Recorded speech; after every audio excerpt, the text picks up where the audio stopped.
Hello everyone, welcome back to my YouTube channel Management by Ms. Bushra. In today's lecture, we are going to discuss the topic directing and controlling. So let us discuss first what is the meaning of directing. Directing का मतलब management context में क्या होता है? Directing का simple सा मतलब है जब हम किसी को इंस्ट्रक्शंस दे रहे हैं, डायरेक्शंस दे रहे हैं, उनको गाइड कर रहे हैं, we are counselling them, we are motivating them, we are leading people in an organisation, तो वो सारे कंबाइन करके सारी चीज़ के लिए हम जो टर्म यूज़ करते हैं दैट इज़ डायरेक्टिंग। तो जब भी एक ऑर्गेनाइजेशन में जब हम लोगों को इंस्ट्रक्ट करते हैं, इंस्ट्रक्शंस देते हैं, ऑर्डर देते हैं, जब हम उन्हें गाइड करते हैं, जब उन्हें काउंसिल करते हैं, साइमल्टेनियसली हम उन्हें मोटिवेट कर रहे हैं, जब वो काम कर रहे हैं, हम लीड कर रहे हैं लोगों को, तो ये सारे काम जब हम कलेक्टिवली कर रहे हैं तो हम एक तरीके से डायरेक्टिंग फंक्शन को परफॉर्म कर रहे हैं। ठीक है, this is one of the definition of Ernest Dale. The direction is telling people what to do and seeing that they do it in to the best of their ability. Alright, तो directing का मतलब क्या है? जब आप लोगों को बता रहे हैं कि उन्हें क्या काम करना है और उसी चीज़ को आप देख रहे हैं कि उसके अकॉर्डिंग वो काम हो रहा है कि नहीं हो रहा है, वो अपनी बेस्ट एबिलिटी से वो काम को पूरा कर रहे हैं कि नहीं कर रहे हैं। Another definition of Theo Haimann कि directing consist of the process and techniques utilised in issuing instructions. तो मतलब क्या हुआ कि डायरेक्टिंग का मतलब है इसमें वो सारे प्रोसेस एंड टेक्निक्स आ जाते हैं जो कहाँ पे यूज़ होते हैं, जब हम कोई भी लोगों को इंस्ट्रक्शंस दे रहे हैं, तो इन इंस्ट्रक्शंस को देने के लिए जो भी प्रोसेस एंड टेक्निक्स को यूज़ किया जा रहा है वो डायरेक्टिंग या डायरेक्शन का पार्ट है। And making certain that operations are carried on as originally planned. ठीक है, एंड मेकिंग सर्टेन, और ये चीज़ इंश्योर करना कि ऑपरेशंस उसी के अकॉर्डिंगली कैरीड आउट हो रहे हैं, जैसे हमने प्लान किया था, जैसा हमने इंस्ट्रक्शन दिया था उसी के अकॉर्डिंगली वैसे ही काम हो रहा है। ठीक है, तो कुल मिला के लोगों को बताना, इंस्ट्रक्ट करना, गाइड करना उनको, और ये इंश्योर करना कि गाइडेंस के अकॉर्डिंग ही काम हो रहा है, ये सारी चीज़ें डायरेक्टिंग का पार्ट है। These are the features of directing. We are going to discuss these features one by one. So let us discuss the features of directing. तो देखिए, सबसे पहले डायरेक्टिंग इनिशिएट्स एक्शन। आप नॉर्मली देखिए मूवी की अगर हम बात करें तो सबसे पहले क्या होता है, स्क्रिप्ट लिखी जाती है, स्क्रिप्ट इज रिटन राइट। उसके बाद हम सोचते हैं कि एक्टर एक्ट्रेसेस को हम कौन से एक्टर एक्ट्रेसेस को हम कास्ट करेंगे, कौन हीरो होगा, कौन हीरोइन होगी। तो एक तरीके से वो क्या है, ऑर्गेनाइज कर रहे हैं हम। ठीक है, बट जो हमारी शूटिंग होती है मूवी की, it starts only when the director says action right. तो शूटिंग कब शुरू होती है, जब डायरेक्टर कहता है एक्शन। ठीक है, तो ये जो एक्शन है ना, यही डायरेक्टिंग है। तो अब हम बिजनेस कंटेक्स्ट में अगर हम बात करें, तो कंपनी मान लीजिए डिसाइड कर रही है कि चलो इस प्रोडक्ट को लॉन्च किया जाए। तो प्लानिंग में क्या हो गया, जब हमारे पास उस पर्टिकुलर प्रोडक्ट का आइडिया था कि सो एंड सो ऐसा प्रोडक्ट हम बनाने की सोच रहे हैं, ऐसा प्रोडक्ट होगा, वो कुछ ऐसा दिखेगा, वो इस कंज्यूमर की नीड को फुलफिल करेगा। तो जब हम सिर्फ सोच रहे थे, आइडिया हमारे दिमाग में आया, वो क्या था, प्लानिंग। जब हमने उस काम को, उस आइडिया को करवाने के लिए हमने अपनी टीम फॉर्म करी, तो वो क्या था, हमने अपने रिसोर्सेज को असेंबल किया, वो क्या था, ऑर्गेनाइजिंग। लेकिन अब जब उसी बिजनेस में मैनेजर आ गया, मैनेजर ने इंस्ट्रक्शन देना शुरू किया, मैनेजर ने अपने टीममेट्स को मोटिवेट किया, उनको गाइडेंस दी कि आओ तुम लोग इस तरीके से काम करो, अपने काम की शुरुआत ऐसे करो, you start the work like this. तो उनको जब गाइडेंस मिलना शुरू हुआ, जब उनको इंस्ट्रक्शंस मिलना शुरू हुआ, जब उनको मोटिवेट किया गया साइमल्टेनियसली बाय द मैनेजर, तो ये क्या है, हमारा directing initiates the action. So directing is called the action function of management. ठीक है, सो नेक्स्ट आइए कैरेक्टरिस्टिक आ जाता है, डायरेक्टिंग इज ऑल परवेसिव। हम ये परवेसिव वर्ड बहुत बार सुन चुके हैं, management is pervasive in nature, planning is pervasive. तो परवेसिव का नॉर्मली मतलब क्या होता है, विच इज प्रेजेंट एवरीवेयर, एक तरीके से ओमनी प्रेजेंट है। ठीक है, तो उसी तरीके से डायरेक्टिंग भी हमारा हर लेवल पे, हर तरीके के ऑर्गेनाइजेशन में रिक्वायर्ड है, be top level, be middle level, be lower level. अगर हम अगेन मूवी की बात करें, तो देखिए क्या होता है, जो मेन डायरेक्टर होता है वो लीड एक्टर्स को गाइड करता है, लेकिन जो उसी के साथ, उसी मूवी में डायरेक्टर, मेन डायरेक्टर के साथ असिस्टेंट डायरेक्टर जो लगा होता है, वो सपोर्टिंग कास्ट को डायरेक्शन देता है, सपोर्टिंग कास्ट को गाइड करता है। और जो फ्लोर मैनेजर होता है ना, आपने सुना होगा मूवीज वगैरह में, फ्लोर मैनेजर जो होता है वो स्पॉट बॉयज को गाइडेंस देता है। उसी तरीके से ये हमारा डायरेक्शन फंक्शन है, डायरेक्टिंग फंक्शन है, it is also needed everywhere, not only at the top level. तो जैसे कॉलेज का एग्जाम्पल अगर हम लेते हैं, तो प्रिंसिपल क्या करता है, या मान लीजिए डायरेक्टर ने क्या किया, डीन्स को बता दिया, एचओडीज को बता दिया, या डीन्स ने फर्दर एचओडीज को बता दिया, एचओडीज ने क्या किया, टीचर्स या फैकल्टीज को गाइडेंस किया, मीन उनको डायरेक्शंस दिया, ना टीचर ने क्या किया, स्टूडेंट्स को बताया। तो ये हम डायरेक्टिंग फंक्शंस तो हर जगह चल रहा है, हर लेवल पे चल रहा है, तो डायरेक्टिंग इज ऑल परवेसिव। ठीक है। नेक्स्ट हमारा आता है directing as a continuous process. Obviously मतलब डायरेक्टिंग ऐसा नहीं है कि कोई one time single time activity है। जब तक काम होगा, as long as you work it will continue. जैसे डायरेक्टर जो है, मूवी का डायरेक्टर जो है, जब he doesn't say action once and leave, एक बार एक्शन कट बोल दिया, कट एक्शन बोल दिया और छोड़ के चला गया, नहीं ना, उनको इंस्ट्रक्शंस देने हैं। तो जो मूवी का डायरेक्टर है, ऐसा नहीं है कि उसने एक्शन बोला और उसके बाद सामने वाले ने कोई गलती करी तो वो कट बोल के फिर क्या करता है, वो इंस्ट्रक्शंस देगा, वो उनकी मिस्टेक्स को करेक्ट करता है, उनको मोटिवेट करता है एक्टर्स को, अगेन रिपीट करता है शॉर्ट्स को इफ नीडेड, राइट। तो डायरेक्शन उसी तरीके से, direction continuous till the movie is completed. Similarly businesses में भी मैनेजर क्या कर रहा है, अपने एम्प्लॉयज को डेली गाइड कर रहा है, मोटिवेट कर रहा है, जब उनको बहुत ज्यादा स्ट्रेस फील कर रहे हैं तो मोटिवेट कर रहा है, उनको उनके काम को सुपरवाइज रेगुलरली कर रहा है। तो directing is a continuous because it involves continuous guidance, supervision and motivation. तो देखिए आपका नेक्स्ट जो फीचर है that is directing flows from top to bottom. देखिए होता क्या है, डायरेक्टिंग जो फंक्शन है इसका सिंपल सा मतलब है directing moves downward in the management hierarchy. ठीक है।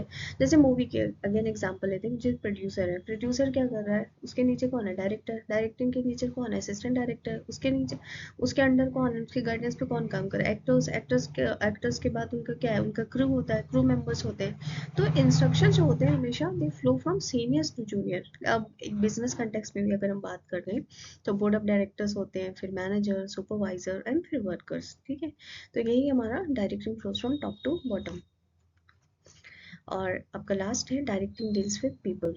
तो इसका मतलब क्या हुआ, डायरेक्टिंग जो फंक्शन है it focuses on human behaviour, not machines और मटेरियल। ठीक है। डायरेक्टिंग जो फंक्शन है ह्यूमन बिहेवियर पे फोकस कर रहा है, मशीन्स और मटेरियल पे नहीं। जो एक मूवी में डायरेक्टर जो होता है वो क्या करता है, एक्टर के इमोशंस को हैंडल कर रहा है, उनको मोटिवेशन दे रहा है कि अगर अभी हमें डर दिखाना, फियर दिखाना है, ईगो दिखाना है, कॉन्फिडेंस दिखाना है, तो camera doesn't need motivation, actually actors do. तो कैमरा को मोटिवेशन की जरूरत नहीं है, जो डायरेक्टर है वो एक्टर्स की फीलिंग को लाने की कोशिश कर रहा है सामने। ठीक है।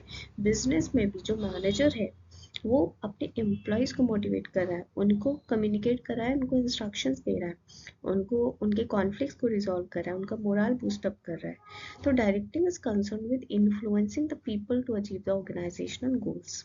ठीक है। तो इन शॉर्ट पूरा जो हमारा डायरेक्टिंग फंक्शन है it is like a movie director. Movie director says action, he works at every level, he works continuously, he gives orders from top to bottom, and he handles people, not machines, right? So these were the features of directing. Okay, so now let us discuss the elements of directing. देखिए जब हम directing elements की बात करते हैं तो mainly यहाँ पे चार एलिमेंट्स हैं डायरेक्टिंग के। तो नंबर वन है सुपरविजन। देखिए सुपरविजन का मतलब क्या होता है, it is made up of two words, super and vision. ठीक है। सुपर मतलब क्या होता है, किसी चीज, कोई चीज जो बहुत ही ओवर है, something which is above all, right. Vision का मतलब क्या था, ओवरसी करना, और यहाँ पे हम ऑर्गेनाइजेशन कंटेक्स्ट में बात कर रहे हैं तो एम्प्लॉयज के काम को देखना, उनको ओवरसी करना। ठीक है। तो सुपरविजन का कुल मिला के मतलब it means watching, guiding and correcting the employees when they working. ठीक है। अब जैसे कि मूवी का डायरेक्टर है, ठीक है, वो क्या कर रहा है, बीच बीच में जो भी शॉट हुआ उनके सीन्स को फिर से वापस से जाके देखता है कि कैसा शॉट रहा। ठीक है।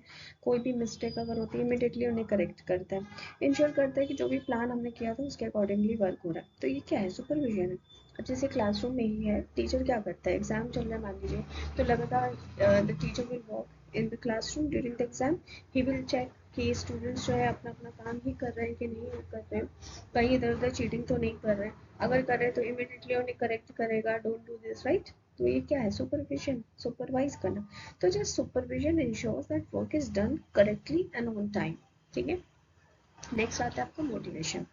तो मोटिवेशन जो वर्ड है, it is drive from the Latin word movere, जिसका मतलब है टू मूव, आगे बढ़ना। ठीक है, तो मोटिवेशन एक वो प्रोसेस है जिससे हम लोगों को स्टिमुलेट कर रहे हैं, उनको इन्फ्लुएंस कर रहे हैं, उनको इंस्पायर कर रहे हैं कि आपको अपनी कैपेबिलिटीज का बेस्ट यूसेज करके अपने गोल्स को अचीव करने के लिए काम करना है। ठीक है, तो motivation means encouraging employees to work willingly and enthusiastically. Again, जैसे मूवी का डायरेक्टर है, वो क्या करता है, एक्टर्स को बीच बीच में प्रेस करता है, आपने बहुत अच्छा शॉट दिया, उनको कॉन्फिडेंस देता है, उनको मे बी प्रेस करके प्रॉमिस करता है कि you will get some award और रिकग्निशन। तो इससे क्या होता है, उनकी परफॉर्मेंस और बूस्टअप होती है। एक एक ऑर्गेनाइजेशन में जो मैनेजर है, वो अपने एम्प्लॉयज को मोटिवेट करता है ना, by giving them bonus, promotion, praise, job security, recognition, etc. तो ये सारी चीजें करके उनका मोटिवेशन और इनहांस होता है। ठीक है, नाउ नेक्स्ट इज लीडरशिप। अब लीडरशिप क्या है, it is the ability to influence and guide people to achieve goals. वो एबिलिटी जिससे हम लोगों को इन्फ्लुएंस करें, अपने अंदर वो एक ऐसा पर्सनालिटी ट्रेट हमारे अंदर अगर है जिससे लोग हमसे प्रेरित हों, हमसे इन्फ्लुएंस हों एक सर्टेन डायरेक्शन में काम करने के लिए, तो मीन्स हमारे अंदर, मेरे अंदर लीडरशिप है। अब मान लीजिए एक डायरेक्टर बहुत अच्छा है मूवी का, वो अपनी टीम को इतना अच्छा इंस्पायर कर रहा है, उनको he sets really sets an example, he takes responsibility for all the success or failure, so people will follow the director willingly। और जैसे मान लीजिए एक ऑर्गेनाइजेशन में एक बहुत अच्छा डायरेक्टर है, वो पूरे ऑर्गेनाइजेशन का माहौल, कॉलेज का माहौल इतना अच्छा बनाए है, वो फैकल्टी को, एचओडीज को, डीन्स को गाइड करता है, प्रॉब्लम सॉल्व करता है, टीम स्पिरिट बिल्ड करता है। तो ये क्या है, एक अच्छा लीडर। ठीक है, और लास्ट एलिमेंट आता है वो है कम्युनिकेशन। तो कम्युनिकेशन का मतलब क्या है, लैटिन वर्ड कम्युनिस्ट से बना है, जिसका मतलब है कॉमन, जिसका मतलब है कॉमन अंडरस्टैंडिंग। सो वो प्रोसेस जिसमें हम अपने ideas, views, facts, feeling etcetera को exchange कर रहे हैं between two or more person is known as communication. So communication acts as a basis of coordination and helps in the smooth functioning of enterprise. So communication का मतलब क्या हुआ, exchange of ideas, instructions and information। ठीक है, तो director movie का क्या कर रहा है, अगर वो सही से कम्युनिकेट नहीं करेगा कि आपको ऐसे सीन्स करने हैं, ऐसा शॉट देना है, ऐसा पोस्टर रहेगा, ये आपको डायलॉग बोलना है, ऐसे इमोशंस दिखाने हैं, तो क्या होगा, बिना कम्युनिकेशन के मूवी फेल हो जाएगी। उसी तरीके से मैनेजर, मान लीजिए बिजनेस कंटेक्स्ट में बात करें, तो मैनेजर कम्युनिकेट करता है ना अपने लोगों से, इंस्ट्रक्शन जब भी दे रहा है, जब भी मीटिंग्स ले रहा है, ईमेल सेंड कर रहा है, फीडबैक ले रहा है, तो क्या होगा, कम्युनिकेशन कर रहा है, राइट। तो कम्युनिकेशन के बिना कोई डायरेक्शन पॉसिबल ही नहीं है। ठीक है, तो अब देखिए जो चार एलिमेंट्स थे डायरेक्टिंग के, तो ये सब चारों एलिमेंट्स एक दूसरे से इंटरलिंक्ड है। So without communication, there is no leadership. And without leadership, motivation will fail. And without motivation, supervision becomes force. So we can say that all the four elements are interlinked.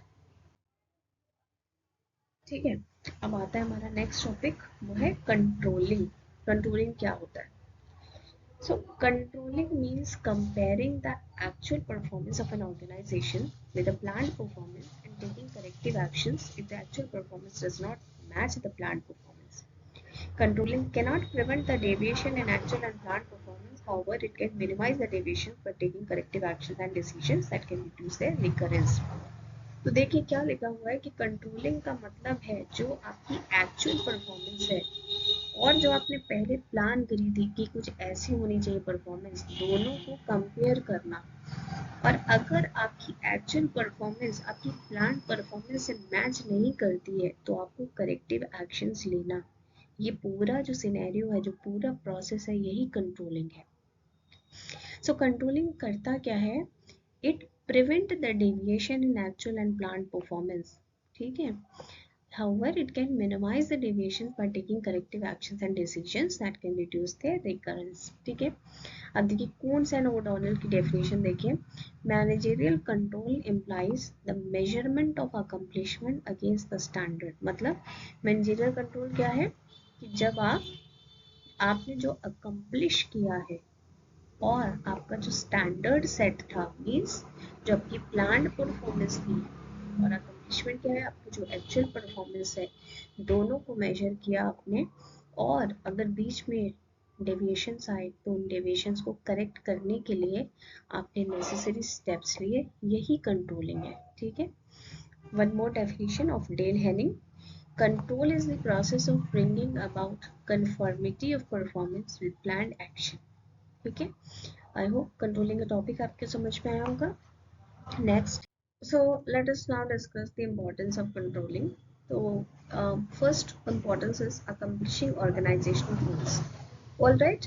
तो देखिए control अगर हम करेंगे तो क्या होगा, goals को accomplish करने में आसानी रहेगी. राइट. आप कंट्रोल, अच्छा, कंट्रोलिंग का मतलब सिर्फ ये नहीं होता है कि सारा काम हो गया और हम फिर देख रहे हैं कि स्टैंडर्ड और एक्चुअल में मेजर कर रहे हैं और उसमें डेविएशंस फाइंड आउट कर रहे हैं. नो, कंट्रोल हम तभी करते हैं, तब से ही स्टार्ट कर देते हैं जब काम हो रहा है और साइमल्टेनियसली हम उसे ऑब्जर्व करते जा रहे हैं. That means we are controlling. क्योंकि अगर हम लास्ट में सिर्फ देखेंगे तो जाहिर सी बात है बहुत सारे डेविएशन, तब तक काम पूरा बिगड़ चुका होगा. सो as we are performing the work simultaneously, there is a manager who is looking after the work. और जहाँ पे भी हम गलती कर रहे हैं तो साइमल्टेनियसली वो टोक रहा है, वो भी कंट्रोलिंग है. ठीक है. तो कंट्रोलिंग फंक्शन हमें क्या हेल्प कर रहा है, अकम्प्लिशिंग द ऑर्गेनाइजेशनल गोल्स. ठीक है. अब the second importance is judging accuracy of standards. ठीक है. तो कंट्रोलिंग इस चीज़ में भी हेल्प करता है, इसके सिग्निफिकेंस है कि वो एक्यूरेसी ऑफ स्टैंडर्ड्स को जज करना. मीन्स ये देखना कि जो भी स्टैंडर्ड सेट है उसमें उसकी एक्यूरेसी कितनी, वो कितना एक्यूरेट है, कितना सही है. ठीक है. मान लीजिए आपने अनरियलिस्टिक स्टैंडर्ड सेट कर रखा था कि नॉर्मली 200 यूनिट प्रोड्यूस हो सकता था, लेकिन आपने जो है 20,000 यूनिट्स रखा था. अब जब एक्चुअल परफॉर्मेंस हुई तो देखा कि 190 यूनिट्स आपने प्रोड्यूस किया है. स्टैंडर्ड कितना रखा था आपने, 20,000. तो कहीं ना कहीं आपका स्टैंडर्ड्स की एक्यूरेसी खराब थी. तो judging the accuracy of standards ये भी कंट्रोलिंग की वन ऑफ द इम्पोर्टेंस है. Next is making efficient use of resources. Control जब हम करें तो हम साइमल्टेनियसली ये भी इंश्योर कर रहे हैं कि जो भी हमारे पास रिसोर्सेज अवेलेबल है हम उसका सही यूटिलाइजेशन करें, इफेक्टिवली और एफिशिएंटली उनको यूज करें. ठीक है. नेक्स्ट आता है फैसिलिटेटिंग कोऑर्डिनेशन इन एक्शन. ठीक है. तो कंट्रोलिंग ये भी इंश्योर करता है कि आप जो है कोऑर्डिनेशन को मेंटेन करें. Then improving employee motivation. Controlling होगा तो अपने आप एम्प्लॉय मोटिवेशन भी इम्प्रूव होगा. और last is ensuring order and discipline. जब हम कंट्रोलिंग फंक्शन को परफॉर्म करेंगे तो वी विल इंश्योर कि सारी चीज़ें सिस्टमैटिक ऑर्डर में हो रही है, डिसिप्लिन क्रिएट है. So these were some of the importance of controlling. Let us now discuss the process of control. तो देखिए 5 मेन चीज़ें हैं. पहला है सेटिंग परफॉर्मेंस स्टैंडर्ड. सबसे पहले हम परफॉर्मेंस स्टैंडर्ड को सेट करेंगे. जैसे फॉर एग्जांपल कि हमें एटलीस्ट इतने 200 यूनिट्स एक दिन में, या कहें फॉर एग्जांपल 20,000 यूनिट्स 15 दिन में बनाने. एक हमारा क्या है, स्टैंडर्ड सेट किया. फिर मेजरमेंट ऑफ एक्चुअल परफॉर्मेंस. फिर हमें क्या किया, 15 दिन के बाद हमने देखा कि कितने यूनिट प्रोड्यूस हुए. ठीक है. मान लीजिए हुए 18,000. Comparison of actual performance with standard. फिर हमने देखा कि एक्चुअल परफॉर्मेंस क्या था, 18,000 यूनिट, स्टैंडर्ड क्या था, 20,000. तो दोनों को कंपेयर किया, देखा 2,000 का डिफरेंस है. Analysing deviation. फिर हमें देखना है कि जो डेविएशन कितने का है, 2,000 का है, क्यों हो रहा है. ये सारी चीज़ों पे दिमाग चलाना, देखना कि what could be the reason that so and so deviation has taken place. So analyzing the deviations. Lastly, taking corrective action. अब हम देखेंगे कि उस 2,000 को जो डेविएशन आया है उसको सुधारने के लिए हम अभी क्या कर सकते हैं और ऐसा क्या करें कि फ्यूचर में ऐसी गलती ना हो, फ्यूचर में ऐसा डेविएशन ना आए. ठीक है.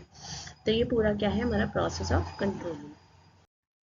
Now let us discuss the techniques of controlling. देखिए जो टेक्निक्स है वो मेनली 2 टाइप में है, ट्रेडिशनल टेक्निक्स और मॉडर्न टेक्निक्स. ठीक है. तो ट्रेडिशनल टेक्निक्स में सबसे पहले आता है डायरेक्ट सुपरविजन एंड ऑब्जर्वेशन। देखिए, डायरेक्ट सुपरविजन और ऑब्जर्वेशन का मतलब क्या है? Directly watching the employees while work is being done.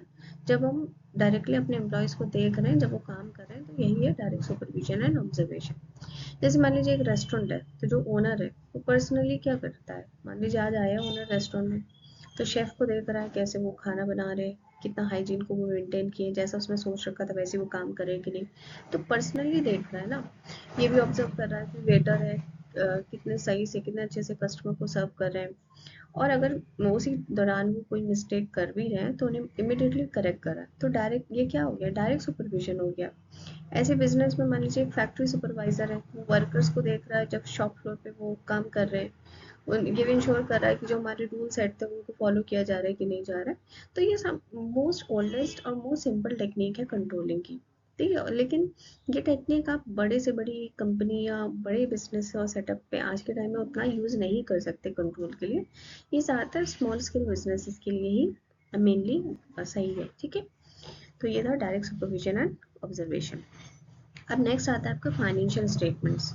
तो फाइनेंशियल स्टेटमेंट का मतलब क्या हो गया? जब हम P&L account, profit and loss account को या बैलेंस शीट को यूज करते हैं अपने बिजनेस परफॉर्मेंस को चेक करने के लिए, इसी को बोलते हैं फाइनेंशियल स्टेटमेंट को कंट्रोलिंग के लिए यूज करना। ठीक है, अब जैसे ये रेस्टोरेंट की अगर हम बात करें, तो एक मंथ के एंड में ओनर चेक करता है कि हमारी टोटल सेल्स कितनी हुई, हमारे कितने खर्चे कितने एक्सपेंसेस हुए, हमें कितना प्रॉफिट या कितना लॉस हुआ।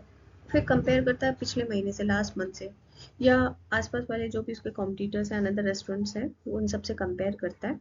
तो यहाँ पे उसको ये हेल्प मिलती है ये आइडेंटिफाई करने में कि कहाँ पे वो profit, where that profit is leaking.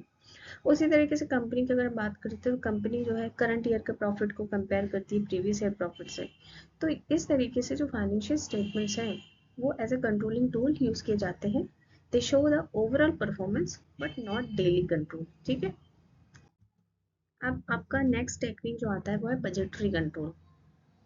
देखिए, बजटरी कंट्रोल का मतलब क्या है? जो हमारा प्लान्ड बजट है, जो हमने पहले से बजट तैयार किया था, प्लान्ड बजट है, उसको जब हम एक्चुअल परफॉर्मेंस के साथ कंपेयर करते हैं और फिर करेक्टिव एक्शन लेते हैं, उसे बोलते हैं बजटरी कंट्रोल।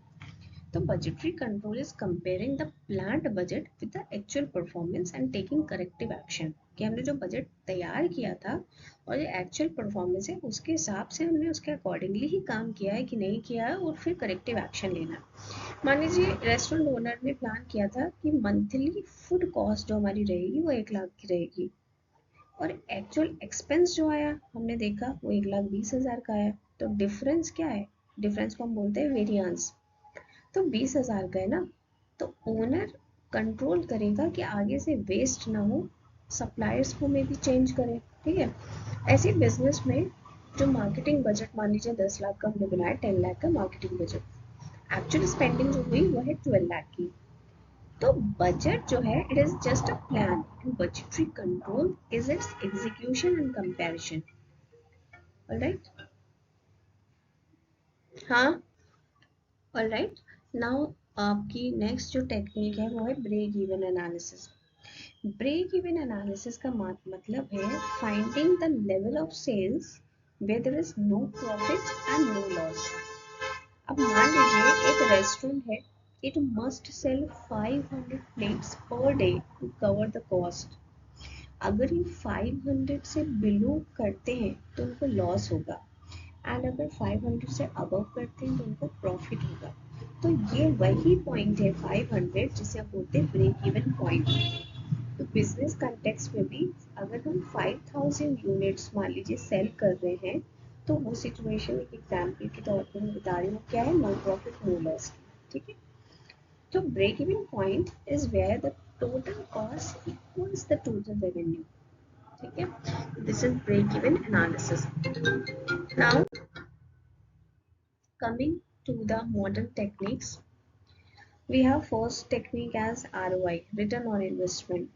देखिए, रिटर्न ऑन इन्वेस्टमेंट का मतलब है measuring the profit earned on investment made. ठीक है, measuring the profit earn on investment में जो हमने इन्वेस्टमेंट किया है उससे हमें कितना फ़ायदा कितना प्रॉफिट हुआ है। मान लीजिए एक रेस्टोरेंट ओनर ने 10 लाख इन्वेस्ट किया है, उससे प्रॉफिट उसको 10 लाख का हुआ है, तो रिटर्न ऑन इन्वेस्टमेंट 20% का हुआ। तो जितना हायर ROI होगा उतना बेटर परफॉर्मेंस होगा।